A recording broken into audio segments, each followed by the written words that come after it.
hasil ngaji teh ya orang terapkeun pakai ibadah ka Gusti Allah sing datang ka rasa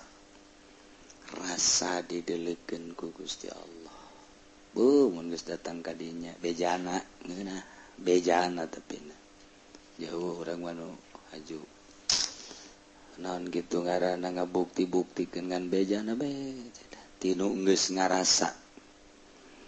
Tah jadi ngaji teh mimiti urang ngadengekeun haju saksama mengamati secara saksama. Kabelah dituna ku urang direnung. Ieu aing ngaji bae unggal minggu, tapi kunaon ya awak ngeridit bae. Aya naon di awak aing? Kunaon dia jadi ngeridit bae. Jadi urang nyerek ka awak urang golok teu dihar. Legit sia koing. Awas ya tah golok tah. Hah? Kok ngeridit bae sia. Ayo urang minggu hareup sugan bae nambah kreditan. Sebelawan jasa. Kas kitu ya Ruk. Billahi minasyaitonir rajim. Bismillahirrahmanirrahim.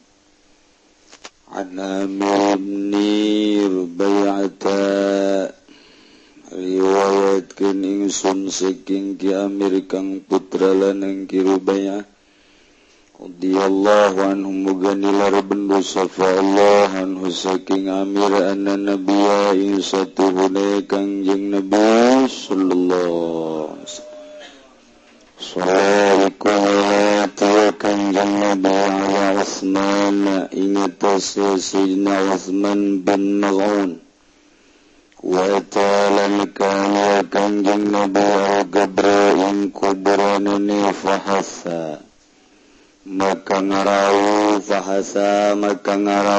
kanjeng Nabi alaihi ingat Gabra salah salatin terus keherawan wa huwa qaim Allah ta'ala kanjeng Nabi ku kanyada gawah hadar kutni isnirat kena hadis hadar kutni serta kidar kutni diriwayatkan di Amir bin Rubaiyah radhiyallahu anhu sanyana kanjeng Nabi kantos nyalat seorang sahabat namina Utsman bin Maz'un langsung kanjeng Nabi ka kuburan tuluy nguburkeun. Ketika nguburkeun kanjeng Nabi ngarau taneuh tilu rauan, tilu comot. Bari kanjeng Nabi nangadeg tuluy diaurkeun.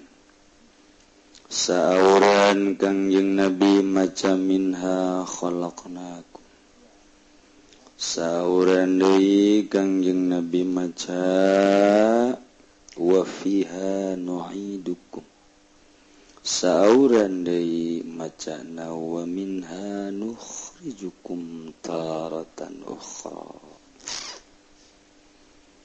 Biardilana minha tinatana khalaqnakum ngadamel kami nu agung ka anjeun kabehan lah. Sanajan make bintang, make burung garuda, make anu monyong naon parangaranna teh. Make tudung belenung. Dibangga-bangga kunyana teh datang ka poho ka Allah. Bukti poho ka Allah korupsi. Salat sekadar ngaherangan sapatu salila 50 tahun gunta ganti motor mobil padahal maminha khalaqnakum taneuh teteh sebenarnya kuari ngagoler wa fiha nu'idukum lah dibalikeun dewe ka taneuh asal tina taneuh babalik kana taneuh Ketilatan jaga nukhrijukum taratan ukhra bakal dibalikeun deui dihudangkeun deui sing pelentung cara toge. Ruku ari teu meunang salah saeutik pan aing mah polisi. Teu meunang salah saeutik pan aing mah abri. Teu meunang salah saeutik pan aing mah PNS.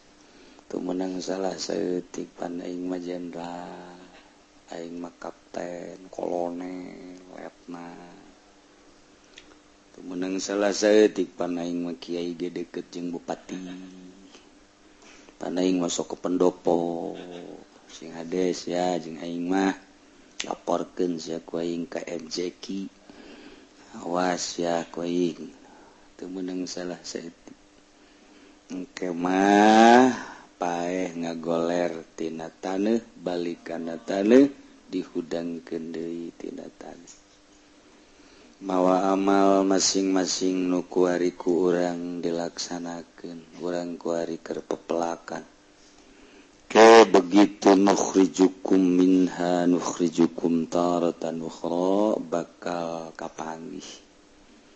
Nu di dieuna sering melak salat kapanggih. Nu di dieu melak puasa kapanggih. Nu di dieu melakeun sedekah bakal kapanggih. Nu di dieu pepelakanana main gaple bakal kapanggih, main remi bakal kapanggih, mabok bakal kapanggih, judi bakal kapanggih. Ih, sing hade. Urang dieu kuari di dieu engke bakal kapanggih. Kesel orang diuk di dia. Padahal mah makin kesel makin laragagan eta dosa. Makin kesel makin lapar. Nusa bener nama.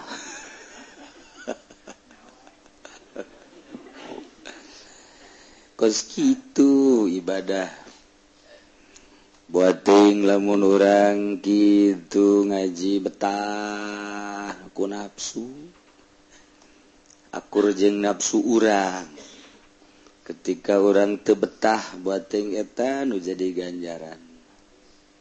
Cuman betah jeung teu betah na ku ahli Allah makanya wan apa timbul tina nafsu apa akur frekuensina antara perintah Allah jeung nafsu urang.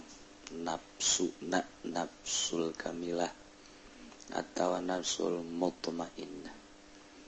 Sebab antara nafsu antara setan ku ahli Allah makanya urang mah teu nyaho apa ieu ti setan apa ti hawa nafsu teu nyaho lantaran urangna keur babarengan jeung setan bae.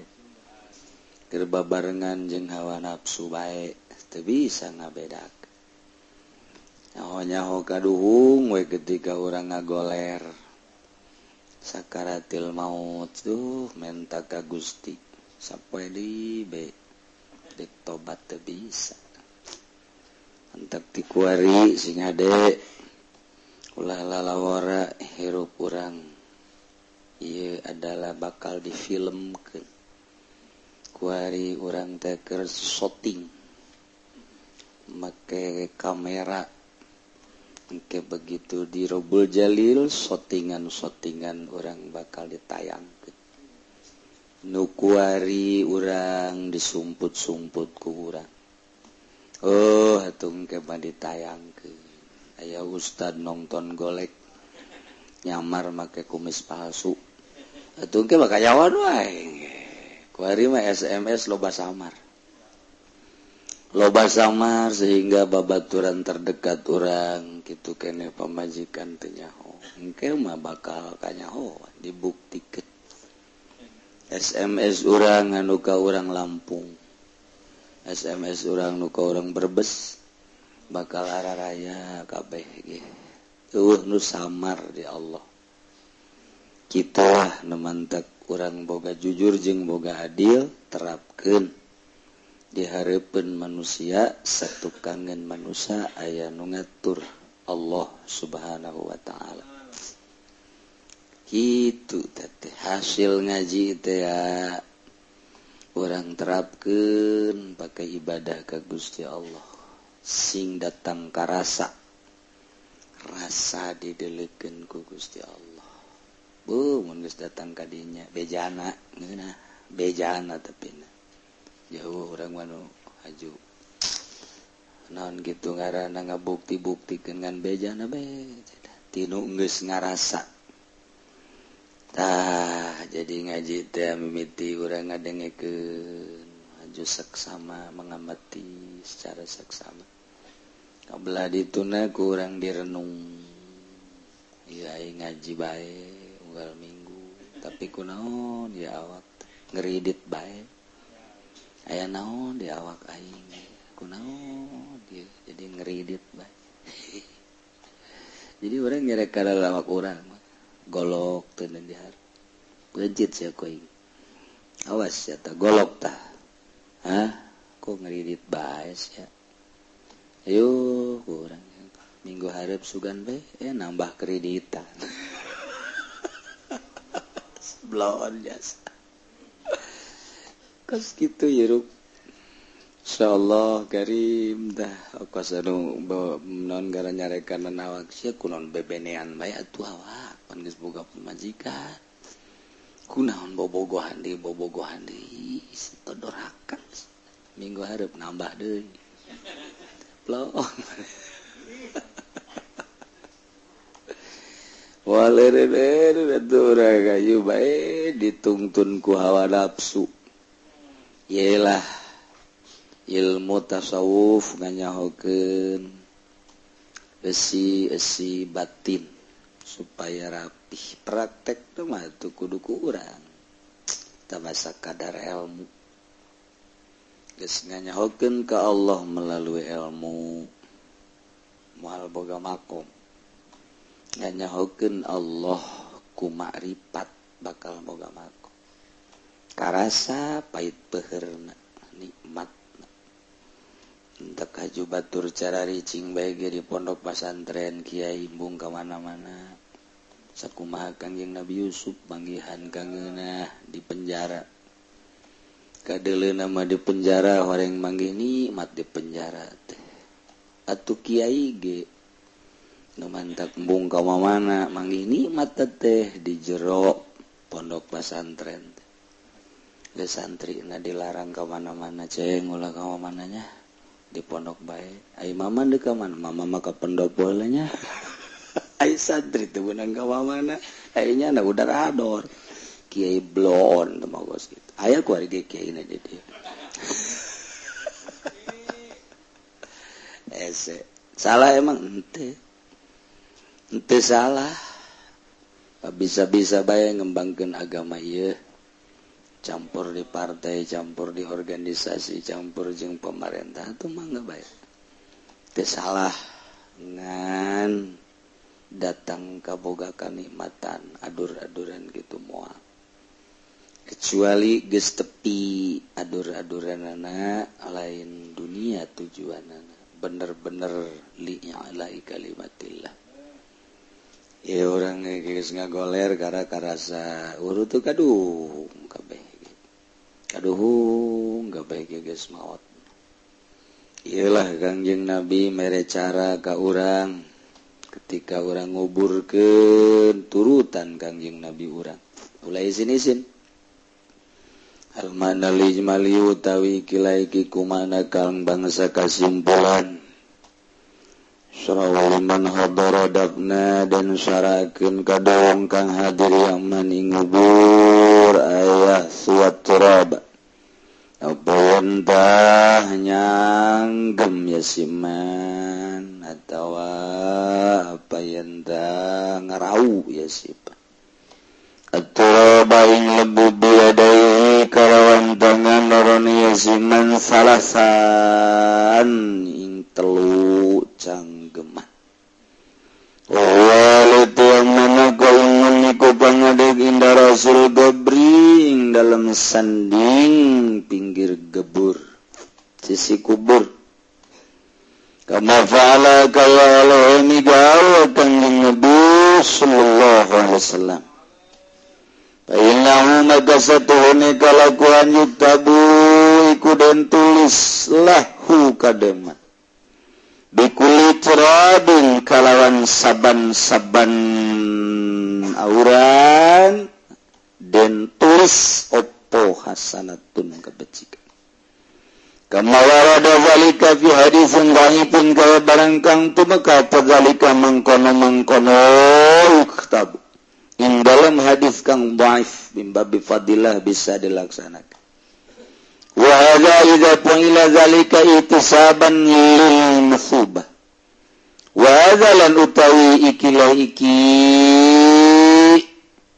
wa hadza lan utawi ikilah iki kitu zalik ikut tatkala dan tiga zalik mengkono za ihtisaban karena Allah lil masubati kedua ganjaran ayang ganjaran at-tahlilul labzi wallahu a'lam bissawab.